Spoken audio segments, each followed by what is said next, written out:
আপু আপনাদের মুতা জায়গাটা একটু দেখাবেন? মুতার জায়গা দেখাবো। আরে আরে কথা তো শুনবেন, কথা তো শুনবেন। কি কথা? মুতা জায়গা মানে আমি বলতে চাচ্ছি যে আপনাদের টয়লেটটা একটু দেখাবেন। কি সব মনে করে শুধু মারে। প্রথমে ভালো করে বললেই তো হইতো। টয়লেট আছে আশেপাশে কোথাও?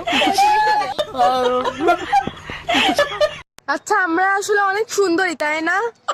হ্যাঁ, আমরা আসলেই অনেক সুন্দরী। আমরা অনেক সুন্দরী। মেয়ে তুমি যতই দেখাও রূপের ঝর্ণা, একদিন তোমাকে ঠিকই করতে হবে তরকারি রান্না।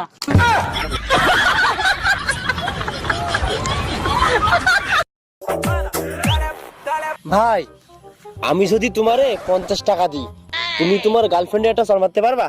হাই, কি বললি তুই? সাইডে আয়। ভাই 50 টাকা না, আর 50 টাকা বাড়াই দাও, দেখে নে একবারে খুন করে দিচ্ছি।